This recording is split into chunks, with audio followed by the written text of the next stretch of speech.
Cuando mi jefa vació mi taquilla delante de todo el personal y aseguró que yo llevaba meses robando comida de la residencia, sentí que 15 años de trabajo podían desaparecer en 5 minutos. La acusación parecía imposible de discutir. Habían encontrado cajas de productos sellados en el maletero de mi coche, todas con etiquetas del proveedor que abastecía nuestra cocina. Yo era la encargada de recibir las entregas y firmar que las cantidades coincidieran. Mi jefa me suspendió de inmediato y avisó que revisaría cada pedido que hubiera pasado por mis manos. También pidió que entregara mis llaves del almacén. No intenté defenderme allí. Las cajas estaban en mi coche y yo no sabía quién las había puesto.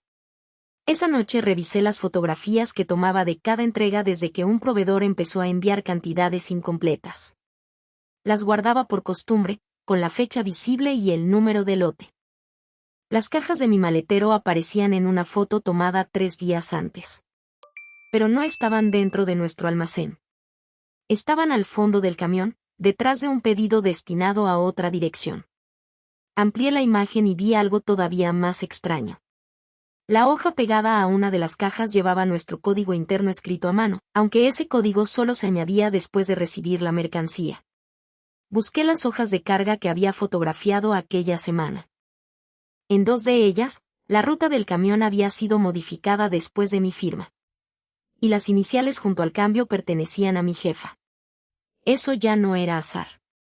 A la mañana siguiente comparé esas hojas con mis registros de recepción. Durante años conté bultos, revisé temperaturas y fotografié irregularidades antes de guardar la mercancía. Mi jefa conocía ese hábito y usaba mis fotos para reclamar al proveedor. Hasta hacía pocos meses nuestra relación había sido correcta. Ella dirigía la residencia y yo coordinaba cocina, pedidos y dietas especiales. Todo cambió cuando la empresa empezó a exigir menos desperdicio y gasto. Mi jefa comenzó a pedirme sustituciones que antes habríamos rechazado. Yo pensé que intentaba proteger su puesto. Por eso, al ver sus iniciales en las rutas modificadas, supuse que había desviado cajas para cubrir algún error de presupuesto y después había usado mi coche para apartarme antes de una revisión interna. Pedí por escrito mi suspensión y acceso a los registros de pedidos que había firmado. Pude consultar esos documentos, aunque ya no podía entrar al almacén. Empecé por las cajas de mi coche. Según el inventario contenían aceite, conservas, café y suplementos. 2 referencias no aparecían en nuestros pedidos de esa semana. Llamé al proveedor mediante el contacto profesional que llevaba años atendiendo incidencias y pedí confirmar a qué clientes correspondían los lotes de mis fotografías. Una caja pertenecía a nuestra residencia. Las otras 3 estaban asignadas a una cocina de producción de otro barrio. Eso explicaba la ruta del camión, pero no nuestro código escrito a mano antes de que las cajas llegaran. El proveedor confirmó que durante 2 meses recibió instrucciones para reorganizar entregas una vez en ruta. Los cambios llegaban desde nuestra administración, no desde cocina. Revisé entonces mis correos y encontré 9 mensajes de mi jefa pidiéndome no reclamar ciertos faltantes porque llegarían después. Al comparar fechas con mis fotos vi que, en 6 ocasiones, faltaban los productos más caros. No desaparecían verduras ni pasta. Faltaban café, aceite, conservas, suplementos y paquetes individuales destinados a residentes con dificultades para comer. Aquello dejó de ser solo una pelea por mi reputación. Si una caja no llegaba, podíamos sustituirla unos días, pero no durante semanas sin alterar cantidades en otra parte. Revisé las fichas de consumo que preparaba cada viernes. Desde 2 meses antes, el sistema mostraba un aumento extraño en el uso de suplementos, aunque yo recordaba haber pedido menos unidades por problemas de suministro. Busqué mis hojas impresas y confirmé que las cifras no coincidían. En mis registros había menos unidades entregadas que en el sistema administrativo. Alguien aumentaba el consumo después de que yo cerrara la semana. Mi acceso no permitía ver quién hacía cada cambio, pero sí la hora. Casi todos se realizaban por la noche, cuando la cocina estaba cerrada. Pensé otra vez en mi jefa, porque ella podía entrar al sistema a cualquier hora. También tenía acceso el responsable administrativo, que revisaba compras y facturas. Últimamente preguntaba cuánto producto quedaba sin abrir al final de cada mes. Recordé además que 3 semanas antes de mi suspensión me había pedido que dejara de fotografiar el interior de los camiones. Según él, el proveedor podía considerar que invadíamos sus procedimientos. Yo expliqué que solo fotografiaba nuestras cargas y que esas imágenes habían evitado muchas discusiones. 2 días después, mi jefa me pidió exactamente lo mismo. Aún así, nada demostraba quién había puesto las cajas en mi coche. Revisé el horario del día de la acusación. El camión llegó poco antes del mediodía. Yo recibí la mercancía y detecté 2 faltantes. Mi jefa apareció en la zona de carga, algo poco habitual, y me pidió volver a cocina por un problema con una dieta. El responsable administrativo se quedó hablando con el conductor. Pedí que conservaran las imágenes del aparcamiento. Mientras esperaba, comparé 3 meses de pedidos con los menús servidos. Había diferencias normales, pero en determinadas semanas el volumen facturado superaba con claridad lo que nuestra cocina podía haber utilizado. No eran unas pocas cajas desaparecidas. Se estaba comprando más comida de la necesaria. Al mismo tiempo, mi jefa nos presionaba para reducir productos caros. Busqué las notas de entrega de las semanas con mayor diferencia. Varias tenían correcciones posteriores a mi firma. Algunas cajas aparecían añadidas al pedido después de que yo hubiera confirmado la recepción. Las facturas podían incluir mercancía que nunca había pasado por mis manos. Al principio pensé que el proveedor colaboraba con mi jefa para inflar pedidos. Sin embargo, mis fotografías mostraban que parte de esa mercancía sí viajaba físicamente en los camiones. Solo terminaba en otro lugar. Busqué la dirección de la cocina de producción en documentos internos. Pertenecía al mismo grupo que administraba nuestra residencia y preparaba comidas para eventos, reuniones corporativas y servicios externos. Mover mercancía entre centros no era necesariamente irregular. Además, nadie me había informado de traslados entre centros durante ese periodo ni de otros cambios. Pero cada traslado normal dejaba un registro y no encontré ninguno. Esa tarde recibí respuestas sobre las cámaras. Las imágenes seguían disponibles porque mi suspensión había activado su conservación. No me entregaron una copia, pero pude revisar el informe preliminar. Una persona había abierto mi coche con una llave. Solo existían 2 copias y yo llevaba una conmigo. La otra permanecía guardada en el cajón de mi despacho para emergencias. Mi jefa tenía una llave maestra del despacho. Antes de asumir que todo terminaba en ella, revisé el inventario de llaves del área administrativa. La copia de emergencia de mi coche figuraba como retirada 2 días antes de mi suspensión. Quien había firmado la retirada no era mi jefa, sino el responsable administrativo. Debajo de su firma aparecía otra anotación. Había pedido acceso temporal a 3 vehículos de empleados de cocina. Yo no era la única persona a la que habían preparado para culpar. Esa anotación cambió mi manera de mirar el problema. Hasta entonces creía que querían fabricar una acusación contra mí. Si habían preparado otros coches, el objetivo era más amplio. Pedí revisar las fechas. Coincidían con jornadas en las que faltaron cajas caras y aparecieron diferencias en el consumo. 2 vehículos eran de compañeras que también recibían mercancía. Contacté a ambas. Una recordó que el responsable administrativo le pidió mover su coche. La otra había encontrado una caja vacía en el asiento trasero semanas antes. Volví a las fotografías. En varias aparecía una etiqueta que identificaba pedidos destinados a la cocina de producción del mismo grupo. Busqué correos antiguos y vi que el responsable administrativo llevaba meses pidiendo al proveedor agrupar mercancía de ambos centros cuando había retrasos. La práctica podía ser legítima. Pedí al proveedor un resumen de incidencias relacionadas con nuestros pedidos. Aparecieron 14 modificaciones. En 9, una caja asignada a nuestra residencia terminó en la cocina de producción. En 5 ocurrió lo contrario. Entonces comparé los precios. Lo que salía de nuestra residencia era casi siempre más caro que lo que entraba. Pagábamos aceite, suplementos y café de mayor valor, pero recibíamos productos básicos mientras el sistema registraba el consumo original. Pensé que el responsable administrativo ayudaba a la otra cocina a mejorar sus números. Supervisaba compras de ambos centros y sabía qué mover sin llamar la atención. Eso explicaba su interés por las fotos y las llaves. No explicaba las iniciales de mi jefa en las rutas. Revisé sus correos. Durante semanas me había pedido reducir productos caros y simplificar varios menús. Yo creí que respondía a una presión presupuestaria. Ahora pensé que quizás sabía que parte de esos productos no llegaría. Pedí a una compañera las hojas de menú actuales. El consumo real de suplementos había bajado. El sistema mostraba lo contrario.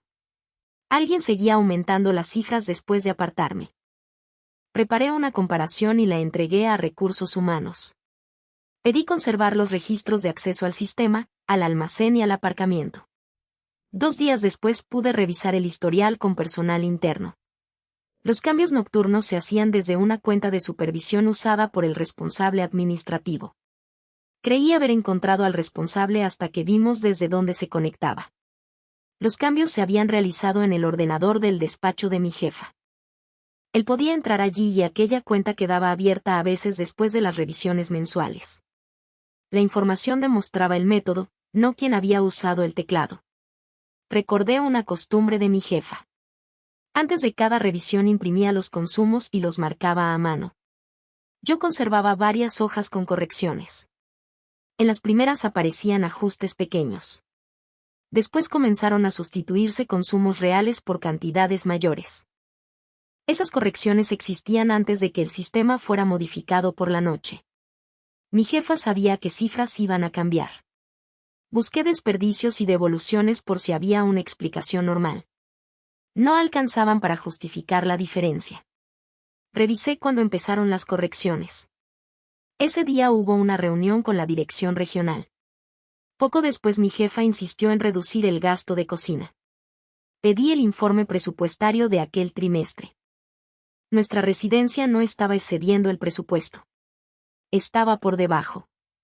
La cocina de producción era la que acumulaba desviaciones. El grupo había empezado a comparar ambos centros y el responsable administrativo podía perder parte del control sobre compras y la diferencia continuaba. Por primera vez apareció un motivo concreto. Pero algo seguía sin encajar. Una nota proponía que nuestra residencia absorbiera parte de las comidas externas y mantenía buenos resultados. Eso habría aumentado nuestro presupuesto y personal. Mi jefa había apoyado esa propuesta. Ayudar a ocultar las pérdidas del otro centro iba contra su propio interés. Volví a mirar las hojas manuscritas. En varias correcciones aparecía una pequeña marca junto a las cantidades. Siempre supuse que era de mi jefa porque las hojas salían de su despacho. Comparé la escritura con sus notas habituales. No coincidía. Busqué formularios antiguos del responsable administrativo. La forma de los números y aquella marca eran iguales. Entonces entendí que mi jefa podía estar firmando ajustes preparados por él sin conocer lo que ocurría después. La llamé y revisamos las hojas. Reconoció que él llevaba meses entregándole cifras corregidas como regularizaciones entre centros. Como supervisaba ambos presupuestos, ella confió en sus cálculos. También admitió que firmó cambios de ruta sin comprobar cada caja. Eso no borraba su negligencia, pero cambiaba el centro del conflicto. Le enseñé las fechas de las llaves retiradas. No sabía que él había accedido a vehículos de empleados. Revisó su calendario. En las fechas, él había reservado reuniones con ella fuera del edificio durante parte de la tarde. Todavía faltaba saber por qué necesitaba colocar cajas en coches si ya podía desviar productos. La respuesta estaba en un informe que yo misma había enviado un mes antes. Había señalado que las diferencias entre rutas eran demasiado frecuentes y pedí separar por completo las entregas de ambos centros. La dirección regional aceptó estudiar el cambio. Si las rutas se separaban, el responsable administrativo perdería el sistema que le permitía esconder mercancía cara dentro de ajustes normales. 3 días después de mi informe retiró por primera vez una llave de coche. No preparaba una explicación para un robo pasado. Preparaba culpables para cuando su método dejara de funcionar. Mi jefa encontró una solicitud enviada por él esa mañana a la dirección regional. Pedía asumir temporalmente el control completo de compras de nuestra residencia mientras se investigaba mi caso. Si se aprobaba, podría modificar pedidos y registros sin que interviniéramos. La reunión para decidirlo estaba programada para el día siguiente. Llegué a la reunión con mis fotografías, las hojas de carga, el historial de cambios nocturnos, las retiradas de llaves y la secuencia de pedidos entre ambos centros. Mi jefa llevó las hojas que había firmado y reconoció por escrito que muchas correcciones se las entregaba el responsable administrativo. Mostré que las cajas halladas en mi coche pertenecían a lotes que viajaron en rutas mezcladas entre nuestra residencia y la cocina de producción. Después enseñé que la copia de mi llave había sido retirada 2 días antes de mi suspensión por el responsable administrativo. Él explicó que necesitaba mover coches durante una entrega especial y que había solicitado acceso a varios vehículos. La explicación perdió fuerza cuando presentamos los otros registros. Una compañera había encontrado una caja vacía en su coche y otra tuvo su vehículo abierto el mismo día en que faltaron productos caros. Las fechas coincidían con ajustes de inventario. Mi jefa reconoció sus iniciales en varios cambios de ruta, pero explicó que él se los presentaba como regularizaciones entre centros. Admitió que había firmado sin comprobar cada caja. Durante días creí que ella había organizado todo. Ahora entendía que había facilitado el sistema por confianza y descuido. El responsable administrativo insistió en que los traslados eran normales. Entonces mostré la comparación de precios. Nuestra residencia pagaba casi siempre el producto más caro y recibía otro de menor valor o ninguna reposición equivalente. La cocina de producción mejoraba sus costes mientras la nuestra absorbía la diferencia. Cuando le preguntaron por qué esos movimientos figuraban como consumo nuestro y no como traslados, dejó de hablar de errores y dijo que eran ajustes temporales para mantener el servicio. Mi jefa entregó después la solicitud con la que él pretendía asumir el control total de compras durante mi suspensión. El documento se había preparado antes de que encontraran las cajas en mi vehículo. Pensé que eso bastaría hasta que aparecieron compras asociadas a mi usuario en días en que yo estaba de vacaciones. El responsable administrativo sostuvo que demostraban que mi cuenta podía utilizarse sin mí y que mis propios registros no eran fiables. Los pedidos procedían de 2 terminales, uno en administración y otro en recepción. Yo nunca compartía la contraseña, pero durante entregas seguidas dejábamos abierta la pantalla mientras entrábamos y salíamos del almacén. Necesitaba una prueba que no dependiera de una contraseña. Cada vez que recibía mercancía fotografiaba la hoja de carga junto a una pequeña pizarra donde anotaba la temperatura y la hora. Comparé esas horas con los pedidos creados desde mi usuario. 4 se habían registrado antes de que el camión llegara. 2 aparecían antes incluso de que se abriera el acceso de mercancías. Alguien los creaba por adelantado. El historial mostró que nacían en administración y después se abrían desde recepción para integrarlos en el flujo normal. Pedí entonces revisar los accesos físicos al almacén. En 5 de 6 fechas, la tarjeta del responsable administrativo aparecía minutos antes de la actividad en el terminal. Era precisamente el día en que la puerta interior estuvo averiada y permaneció abierta durante la mañana. Yo misma había enviado el aviso de mantenimiento. La dirección regional lo apartó temporalmente de sus funciones mientras continuaba la revisión. Todavía faltaba entender por qué había llegado tan lejos. La respuesta estaba en los presupuestos de la cocina de producción. Ese centro había perdido contratos y sus costes habían aumentado. Él había prometido corregir las desviaciones antes de una evaluación interna. Si fallaba, parte de sus funciones de compras pasaría a otra oficina. Primero trasladó pequeñas cantidades entre centros para equilibrar cifras. Después empezó a registrar como consumo nuestros productos que terminaban en la otra cocina. Mis reclamaciones por faltantes complicaron el método. Mis fotografías lo hicieron más peligroso. Y mi petición de separar las rutas podía destruirlo por completo. Entonces comprendí por qué había elegido mi coche y no cualquier otro. Yo no era solo una empleada fácil de culpar. Era la persona que había construido el registro capaz de demostrar que los números no coincidían con lo que realmente llegaba. Mi jefa escuchó sin defenderse. Había aceptado suspenderme sin revisar las rutas ni la llave de mi coche, y se lo dije con calma. También expliqué que no volvería al mismo sistema aunque limpiaran mi expediente. Propuse 2 firmas por entrega, registro previo de cualquier traslado, cuentas individuales y ninguna sesión abierta en equipos compartidos. La dirección regional aceptó aplicar esas medidas de forma provisional. Creí que el siguiente paso sería corregir mi suspensión. Entonces Recursos Humanos recibió una reclamación formal presentada esa misma mañana. El responsable administrativo afirmaba que yo había manipulado fotografías y hojas de recepción después de conocer la acusación. Adjuntó copias impresas de mis imágenes con fechas diferentes a las de mis archivos. No eran fotografías nuevas. Eran las mías alteradas.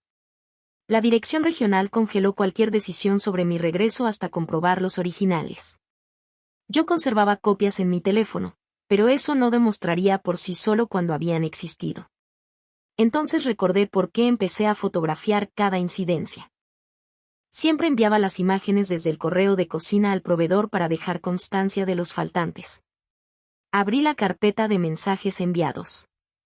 Las fotografías cuestionadas aparecían adjuntas en correos de meses anteriores, con fecha y respuesta del proveedor. Aquello podía desmontar la acusación. Pero al seguir bajando encontré un vacío imposible de ignorar. Faltaban 3 mensajes completos. Correspondían exactamente a las cajas encontradas en mi coche. Durante mi suspensión, la cuenta de cocina había quedado bajo administración. Y el registro mostraba que esos 3 correos habían sido eliminados la noche anterior. No intenté recuperar los correos desde la misma cuenta. Pedí a Recursos Humanos que conservaran el registro de actividad y comuniqué al proveedor que necesitábamos confirmar si seguían teniendo las cadenas originales. La respuesta llegó esa misma tarde. Su sistema conservaba los mensajes recibidos con mis fotografías adjuntas y las respuestas de cada incidencia. Las fechas coincidían con mis archivos y demostraban que las imágenes existían mucho antes de la acusación. También aparecieron los 3 correos borrados. En uno había fotografiado una caja de suplementos colocada detrás de mercancía destinada a la cocina de producción. En otro señalaba 2 bultos de aceite que figuraban en nuestra hoja, pero no se descargaron en la residencia. El tercero incluía precisamente una de las cajas que después apareció en mi coche. La fotografía mostraba su etiqueta de ruta original. No era nuestra residencia. Recursos Humanos comparó esa imagen con la copia presentada por el responsable administrativo. En su versión la etiqueta estaba recortada y la fecha impresa había sido sustituida. Alguien había intentado desacreditar un registro anterior después de que yo lo usara para defenderme. El historial de la cuenta de cocina mostró que los 3 mensajes se eliminaron desde el ordenador de administración durante mi suspensión. La sesión pertenecía al responsable administrativo y su tarjeta de acceso constaba en la oficina a esa hora. La dirección regional retiró su acceso a compras, inventarios y cuentas compartidas mientras terminaba la revisión interna. Después revisaron rutas, consumos y traslados de ambos centros. La diferencia acumulada era mucho mayor que las cajas de mi coche. Parte de la mercancía había sido movida hacia la cocina de producción y cargada como consumo de nuestra residencia para ocultar sus desviaciones. El responsable administrativo había intentado salvar los números del centro que supervisaba y conservar su posición. Empezó tratando los movimientos como ajustes temporales que pensaba compensar. Cuando las pérdidas aumentaron, dejó de poder corregirlas sin reconocer lo que llevaba meses haciendo. Cuando pedí separar las rutas, entendió que pronto sería imposible seguir confundiendo entregas entre centros. Preparó acceso a varios vehículos para crear una explicación alternativa si aparecían diferencias de stock. Las cajas de mi coche no pretendían demostrar un robo aislado. Pretendían convertir a quienes recibíamos mercancía en sospechosos antes de que alguien revisara el sistema completo. Mi jefa tuvo que responder por su parte. Había firmado cambios de ruta sin verificar el contenido, aceptado cifras corregidas por otra persona y suspendido mi acceso antes de revisar quién retiró la copia de mi llave. No participó en la manipulación de mis fotografías, pero su confianza ciega hizo posible que pareciera creíble. La dirección regional mantuvo medidas sobre su supervisión y le retiró temporalmente la autorización para aprobar ajustes entre centros sin una segunda revisión.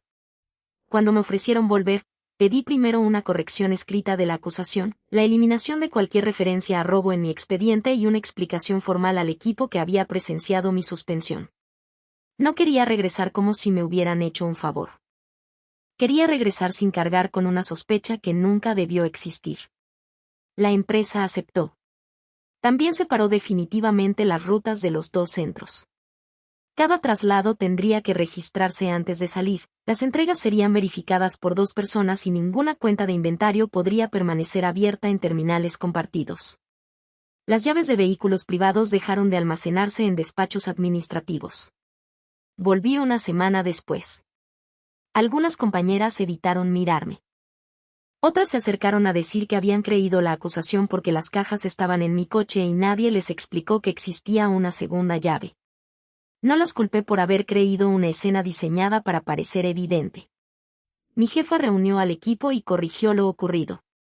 Reconoció que no existía prueba de que yo hubiera robado mercancía y que la revisión había demostrado manipulación de entregas, registros y accesos ajena a mí. No necesitaba verla humillada. Necesitaba que dijera delante de las mismas personas que mi nombre había sido usado para esconder un problema que yo llevaba semanas intentando detectar. El responsable administrativo no volvió a su puesto mientras se resolvían las consecuencias laborales y económicas de la revisión. La empresa también reunió la documentación para determinar qué pérdidas correspondían a errores operativos y cuáles a sus decisiones. Yo no seguí cada detalle. Durante demasiado tiempo había pensado que recuperar mi dignidad significaba saber exactamente cómo terminaba la vida de quien me perjudicó. Comprendí que no necesitaba eso. La cocina de producción quedó bajo otra supervisión y sus números dejaron de mezclarse con los nuestros. Los pedidos de la residencia bajaron durante el primer mes sin que faltara comida, porque por fin el sistema reflejaba lo que realmente recibíamos. Las fotografías dejaron de parecer una manía mía. Mi jefa me pidió participar en el diseño del nuevo registro de recepción. Acepté con una condición. Yo no sería la única persona responsable de demostrar que una entrega había llegado correctamente. Durante años había asumido demasiadas tareas porque confiaba en mi memoria, mis fotos y mi capacidad para resolver problemas. Aquella acusación me enseñó algo distinto. Un sistema seguro no depende de que una persona sea impecable. Depende de que ninguna pueda cambiar la realidad sin dejar rastro. El primer viernes con el nuevo procedimiento llegó un camión con pedidos separados para ambos centros. El conductor dejó nuestras cajas en una zona marcada y la otra carga siguió su ruta sin mezclarse. Una compañera contó los bultos conmigo.